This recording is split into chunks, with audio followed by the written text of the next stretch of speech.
Bonjour et bienvenue dans un nouvel épisode du podcast du Labo des Jeux. Aujourd'hui, on se parle de Flatiron. Analyse, avis, questions d'actualité, c'est le podcast du Labo des Jeux.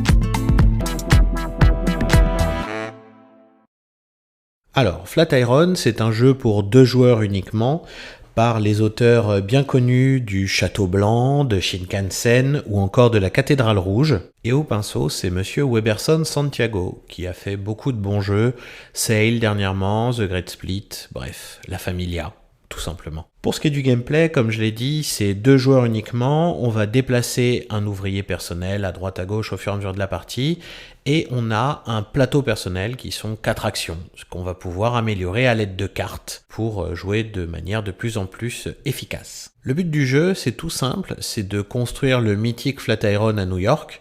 Pour cela, on va mettre un étage en jeu, on va y poser 3 piliers, en compétition avec son adversaire. Une fois que les 3 piliers sont posés, on vient mettre un nouvel étage et on continue comme ça jusqu'à ce qu'on ait posé le toit du Flatiron. Allez, continuons avec le thème. Votre ouvrier, c'est tout simplement un architecte parce que vous n'êtes pas n'importe qui, vous êtes quand même celui qui est en train de construire le Flatiron.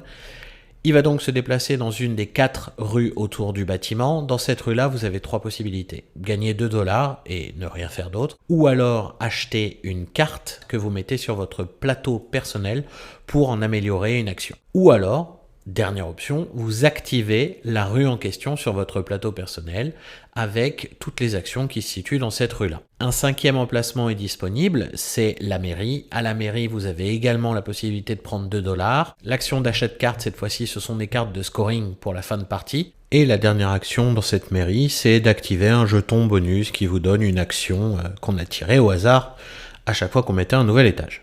Le but du jeu, c'est donc de construire le Flatiron. Pour ceux qui ne voient pas le bâtiment, j'ai complètement zappé de l'expliquer au début, quelle erreur de ma part. C'est le bâtiment en triangle qui se situe à New York et qui ressemble à un fer à repasser plat, Flatiron. Donc, votre but, c'est de le construire. Pour cela, vous avez des piliers, 4 couleurs différentes. Il va falloir les récupérer pour ensuite les placer comme vous pouvez sur l'étage. Il n'y a pas le droit d'y avoir 2 fois la même couleur de pilier sur un étage, par exemple. C'est une des règles du jeu. Une fois qu'il y a 3 piliers, il va falloir être le premier qui va pouvoir venir placer un nouvel étage parce que ça rapporte pas mal de points. Et on continue comme ça jusqu'à ce qu'on ait posé le toit. On est donc sur un jeu où les 2 joueurs n'ont pas d'interaction directe. On va pas commencer à péter le pilier d'un autre ou ce genre de choses. On est des architectes, on n'est pas des malfrats. Hein. Par contre, on va se frotter à l'autre, on va lui bloquer un espace et ainsi de suite. Parce que quand vous jouez, vous devez déplacer votre architecte et vous devez le déplacer sur un espace libre. Autrement dit, il n'a pas le droit de rester là où il est et il n'a pas le droit d'aller là où se trouve l'architecte de votre adversaire. Il a le droit à 3 espaces sur 5 en fait. Donc, on va pouvoir bloquer l'autre dans la séquence qu'il est en train d'essayer de créer pour récupérer les piliers, les placer, placer le toit et ainsi de suite.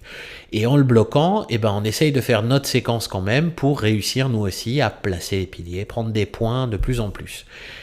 Ne pas négliger la prise de carte de scoring final à la mairie. Alors ça coûte cher, $3 c'est beaucoup d'argent, surtout en début de partie, on peut vite se retrouver à sec et c'est assez compliqué de refaire de la caillasse. Il faut savoir acheter également les bonnes cartes pour se créer un moteur qui tourne vraiment bien et qui peut permettre d'accélérer un peu tout ça.